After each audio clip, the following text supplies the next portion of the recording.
Praise the Lord. நான் Sofia Robert. இன்றைய வேத தியானத்திற்காக நான் எடுத்துக்கொண்ட வேத பகுதி நீதிமொழிகள் 30ஆம் அதிகாரம். முதலாவது வசனம் இப்படியாக துவங்குகிறது: யாக்கேயின் குமாரனாகிய ஆகூர் என்னும் புருஷன்.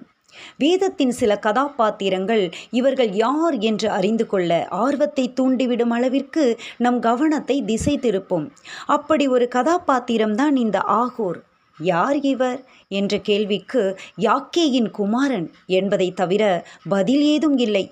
இப்படி சிலரின் பட்டியலிலே தகப்பனும் தாயும் வம்ச வரலாறும் நாட்களின் துவக்கமும் ஜீவனின் முடிவும் இல்லாத தேவனுடைய குமாரனுக்கு ஒப்பானவனாய் என்றென்றைக்கும் ஆசாரியரான மெல்கிசேதேக்கு என்ற சாலேமின் ராஜாவை நாம் பார்க்க முடியும். எபிரேயர் 7:3 தேவ குமாரனுக்கு ஒப்பாக அவர் சுட்டிக்காட்டப்படுகிறார்.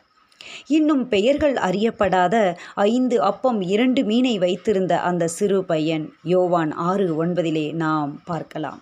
சீரியாவின் நாகமானுக்கு நற்செய்தியை அறிவித்த சிறை பிடிக்கப்பட்ட இஸ்ரவேலின் சிறு பெண் 2 ராஜாக்கள் 5:2 இந்த பெண்ணின் பெயரேதும் அங்கே குறிப்பிடவில்லை. ஆனால் இவள் செய்த செயலோ மிகப்பெரியது. தன் ஊரின் பெயரை அடைமொழியாக கொண்ட சாரிபாத் விதவை. இயேசு கிறிஸ்து பேசிய அராமிக் மொழியில் சாரிபாத் சரப்தா என அழைக்கப்பட்டது. லூக்கா 4:26 சாரிபாத் விதவை என்ற வார்த்தையை நாம் பார்க்கலாம். தன் நாட்டின் பெயரால் அறியப்படும் சமாரியா ஸ்திரீ யோவான் 4:8 நாம் பார்க்கலாம். இன்னும் இப்படி பல பல சுவாரஸ்யங்கள் நிறைந்த வேத புத்தகத்தில் ஆழ்ந்து பயணிப்போமானால் ஆச்சரியங்களும் அதிசயங்களும் மெய்மறக்கச் செய்துவிடும் மட்டுமல்ல, சுயம் வெறுக்கவும் வழிநடத்தும். பரிசுத்த வேதம் விலையுயர்ந்த முத்துக்களை பரிசளிக்க ஒரு நாளும் தவறுவதில்லை, நாம் ஒவ்வொரு முறை தியானிக்கும் போதும். இங்கே ஆகூரின் வார்த்தைகளை கொஞ்சம் கவனிப்போம். மனுஷர் எல்லாரிலும் நான் மூடன், மனுஷருக்கேற்ற புத்தி எனக்கு இல்லை, மேலும் நான் ஞானத்தை கற்கவும் இல்லை, பரிசுத்தரின் அறிவை அறிந்து கொள்ளவும் இல்லை. மனுஷர் எல்லாரிலும் மூடன் எப்படி இப்படிப்பட்ட வார்த்தைகளை பேச முடியும்? ஞானத்தை கற்காத ஒருவனால் எப்படி ஆச்சரியங்களில் விழிகள் விரையும் காரியங்களை ஆராய முடியும்?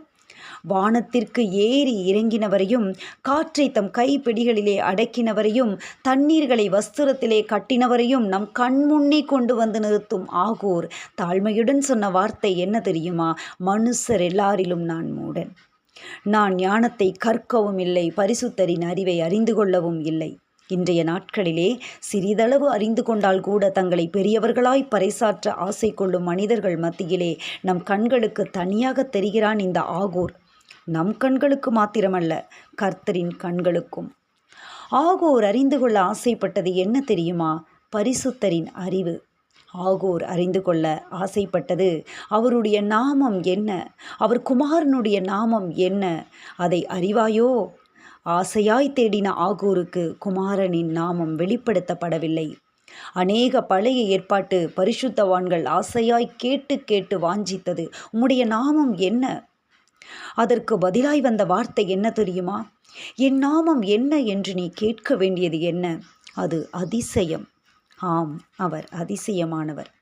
அவர்கள் ஆசையாய் தெரிந்து கொள்ள விரும்பிய அந்த நாமம் நம்முடைய காலங்களிலே வெளிப்பட்டது.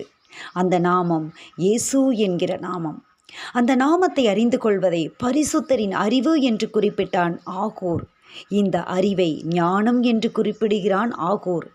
ஆம், அவர் நாமத்தை பற்றும் அறிவு நீதிமான்களாய் நம்மை மாற்றும். என் தாசனாகிய நீதிபரர் தம்மை பற்றும் அறிவினால் அநேகரை நீதிமான்களாக்குவார் என்கிறது ஏசாயா 53:11. அவர் ஞானமாய் நமக்குள்ளே வாசம் செய்கிறார். அவரே தேவனால் நமக்கு ஞானமும் நீதியும் பரிசுத்தமும் மீட்புமானார் என்கிறது 1 கொரிந்தியர் 1:31. ஞானத்தை நான் கற்கவும் இல்லை என்று புலம்பினார் ஆகூர். ஆனால் நமக்கோ கிருபையாய் ஆண்டவர் பரிசுத்தரை அறியும் அறிவை கொடுத்தார்.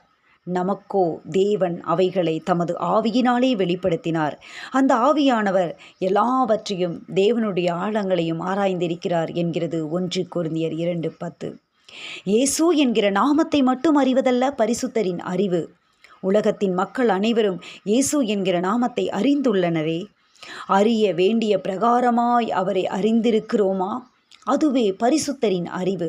நமக்கோ தேவன் அவைகளை தமது ஆவியினாலே வெளிப்படுத்தினார். ஆம், அந்த ஆவியானவர் எல்லாவற்றையும் தேவனுடைய ஆழங்களையும் ஆராய்ந்திருக்கிறார்.